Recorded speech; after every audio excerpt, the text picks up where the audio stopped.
Good morning, students. This is class 9th history chapter 2 socialism in Europe and the Russian Revolution. Today is going to our 9th class on this chapter.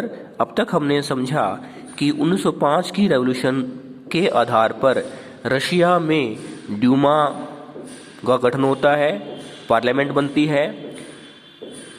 World war में Russia France और Britain के साथ Germany और Austria और Turkey के विरुद्ध भाग लेता है। 1914 से 16 के बीच में रशिया को हार का सामना करना पड़ता है। रशिया में फूड शॉर्टेज हो जाती है, बाहर से इंडस्ट्रियल जो प्रोडक्ट्स हैं वो सप्लाई नहीं हो पाते। होता है फरवरी रेवोल्यूशन 1917 की। रेवोल्यूशन में जो वर्कर हैं वो महिलाएं, सैनिक, राजनेता सभी शामिल होते हैं। फरवरी रेवोल्यूशन नेवा नदी के दाएं किनारे पर जो वर्कर की फैक्ट्री थी वहां से शुरू होती है फूड शॉर्टेज के विरुद्ध। 2 फरवरी को इंटरनेशनल वुमेन डे मनाया जाता है।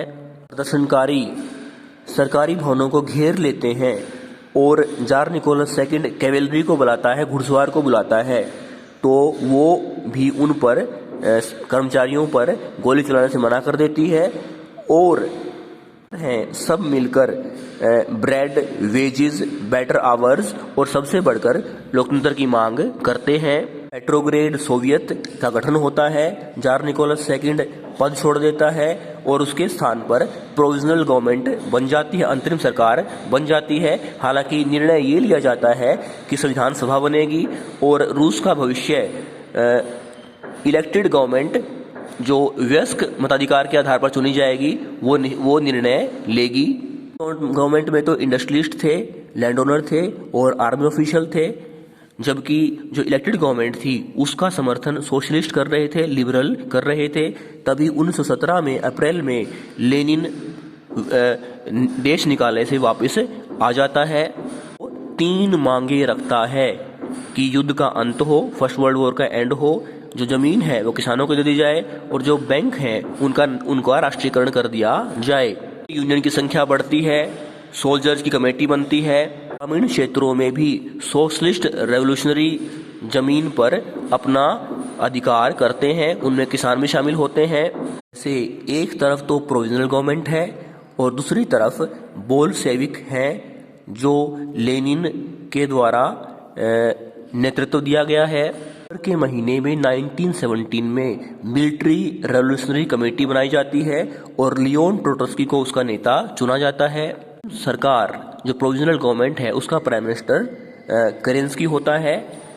दोनों में आमना सामना होता है।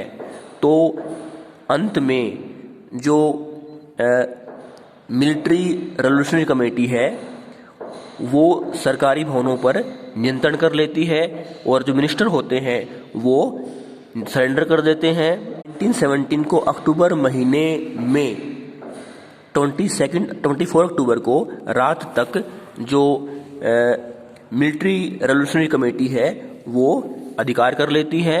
ऐसे 1905 की क्रांति में तो ड्यूमा का गठन होता है। फरवरी 1917 की रेवोल्यूशन में जार निकोलस II को हटा दिया जाता है और अक्टूबर 1917 की रेवोल्यूशन में प्रोविजनल गवर्नमेंट की जगह मिलिट्री रेवोल्यूशनरी कमेटी बनती है। बोल्शेविक पार्टी का भी नाम बदलकर कम्युनिस्ट पार्टी रखा जाता है। इसके अलावा और बहुत सारे बदलाव होते हैं। थैंक्स।